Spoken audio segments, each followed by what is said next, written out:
Hello students, welcome to my YouTube channel Sahaj classes. तो जैसे हमारा एस्टेट होने वाला 7-8 दिसंबर को, तो वहाँ पे हमारे पास अभी भी 2 महीने का टाइम है। तो क्या हम उस 2 महीने में पीजीटी केमिस्ट्री एस्टेट को क्वालिफाई कर सकते हैं, वो आज हम देखेंगे। तो देखो, वो किसी को नहीं पता कि 2 महीने में एस्टेट कौन क्वालिफाई कर पाएगा कौन नहीं कर पाएगा, वो उस पर डिपेंड है हम एग्जाम में कितना कर पाते हैं।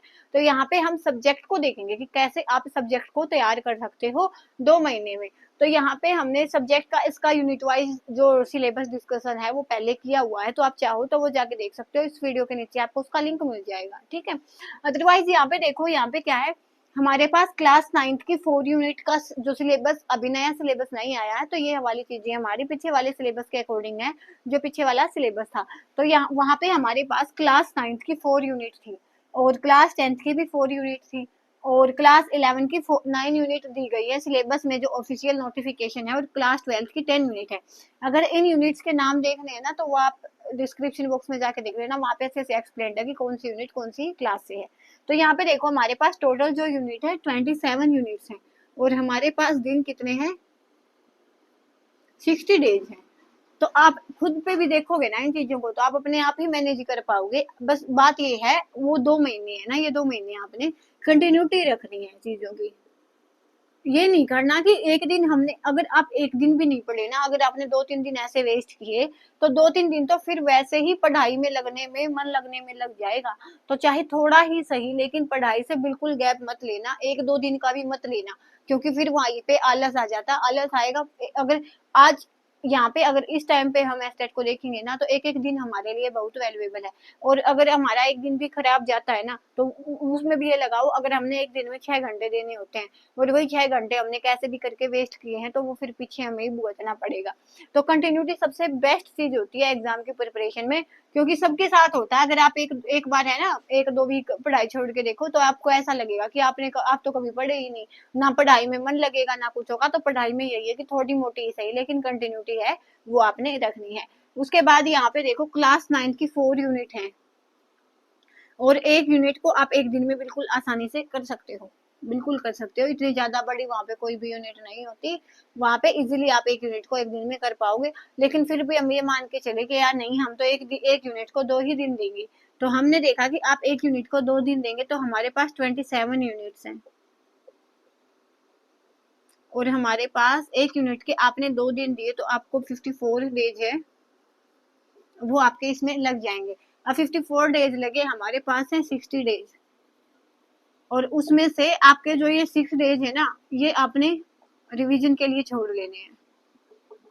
वो तो एक लास्ट में जो रिवीजन होगा ना, उस रिवीजन की हम बात कर रहे हैं। फिलहाल जब भी आपको ये 2 दिन देने हैं ना, तो इन 2 दिनों को भी आपने अच्छे से यूटिलाइज करना है। ये 2 दिन भी आपने बस पढ़ के नहीं देखना कि हमने बस वैसे पढ़ा और बाद में रिवाइज नहीं किया, चीजों को रिवाइज तो आपने करना ही करना है। तो यहाँ पे आप देखो कि यहाँ पे आप करोगे कैसे इन यूनिट को। जैसे हमारे पास क्लास 9 की जो यूनिट रहेंगी, जैसे क्लास 10th की हम देखें, केमिकल इक्वेशन है, केमिकल इक्वेशन एंड रिएक्शंस है। उसके बाद मेटल एंड नॉन मेटल है। आप क्या करोगे, इन यूनिट को कैसे करोगे आप, इन यूनिट को आप गूगल पे लिखोगे और वहां पे सर्च करोगे line by line, NCERT line by line. तो वहां पे आपको वीडियोस दिखेंगी, वहां से एनसीईआरटी आपको पढ़ाते मिलेंगे, तो वो वाली एनसीईआरटी आपने करनी है। वो मैक्स टू मैक्स आपको 2-3 घंटे की ही, अगर 11th-12th की बात करें, 2 घंटे तो तब लगेंगे।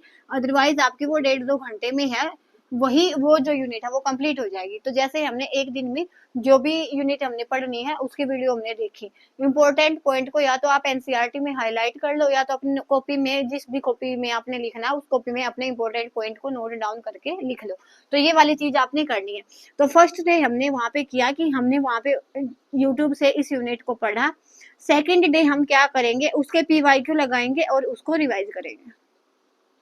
पहले उसको 1 घंटा रिवाइज कर लो, सेकंड वाले घंटे में अब 2 घंटे तो आपको मिनिमम से मिनिमम देने ही पड़ेंगे। इससे ज्यादा दे दो तो वैसे तो बात ही नहीं है, लेकिन अगर आपके पास टाइम कम है, फिर भी आपको 2 घंटे तो देने ही देने पड़ेंगे। तो यहाँ पे 1 घंटा आप रिवाइज करो चीजों को, और 1 घंटे में आप पीवाईक्यू लगा के देखो। और इसके जो पीवाईक्यू है वो हमारे चैनल पे भी 23, 22 और 21 के तो कंप्लीट हो चुके हैं, 20 के भी हो चुके हैं, 19, 18, 17 रहता है। जैसे ही ये कंप्लीट होंगे पूरी जो पीडीएफ बनेगी वो पीडीएफ मैं आपको प्रोवाइड करवा दूंगी, तो आप वहां से पढ़ सकते हो।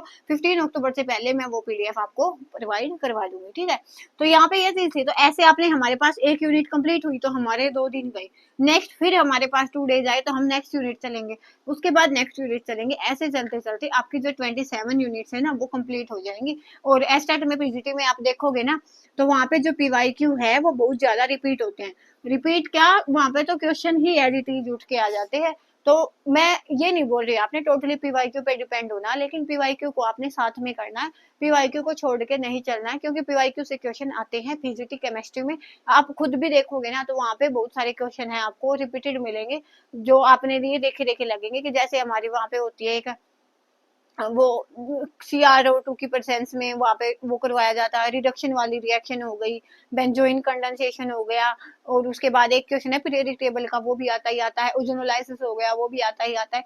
तो बहुत सारे टॉपिक हैं वो जो आपको ये दिखेंगे कि वो टॉपिक बार बार रिपीट हो रही है, तो उनको आपने नहीं छोड़ना। बाकी अगर आप 2 दिन भी एक यूनिट को नहीं दे सकते तो फिर क्या क्या ही करेंगे हम, अगर हम अपने सब्जेक्ट को भी 2 दिन में एक यूनिट हम नहीं कर पा रहे हैं ना, तो फिर तो वो वहां पे एग्जाम टाइम तक टाइम भी तो अब कम बचा है ना, 2 ही महीने है। वैसे ये देखने को ये है कि 2 महीने तो बहुत होते हैं, लेकिन 2 महीने बिल्कुल भी बहुत नहीं होते। जैसे अब तो सीजन भी वैसा चला हुआ है ना, 1-2 दिन तो वैसे ही कहीं कहीं पे वेस्ट हो जाएगा, तो वो उन वाली चीजों को भी हमने साथ में लेके चलना होगा। तो वो टाइम आपने मैनेज करना, कैसे करोगे, तो उन चीजों को आपने देखते हुए यहाँ पे 60 डेज में इन चीजों को करना है। अगर आपने यहाँ पे 40+ भी मार्क्स ले लिए, अगर आपके 40 यहाँ पे 35+ भी मार्क्स ले लिए ना, तो भी हमारी जो बचा हुआ पोर्शन है उसमें तो हमने 55 मार्क्स ही लेने हैं, तो वहां से हम ले लेंगे इतने 22-23 मार्क्स। तो अगर आपने सीडीपी को अच्छे से किया है तो आपके कहीं नहीं गए। तो 22-23 हमारे सीडीपी से आए, बचे हुए सिलेबस से हमारे कितने बच गए, 22 मार्क्स बचे। क्या हम इतने लेके आ सकते, 32, हाँ 32 बचे।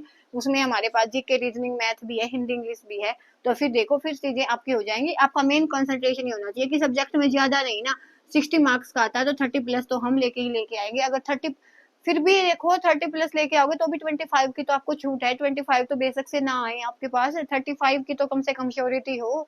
और कॉमन पोर्शन पे भी आपने अच्छे से ध्यान देना है। इसी के साथ आज की वीडियो को हम यही खत्म करते हैं, नेक्स्ट वीडियो में हम मिलेंगे नेक्स्ट टॉपिक के साथ। तब तक के लिए धन्यवाद, thanks for watching my video.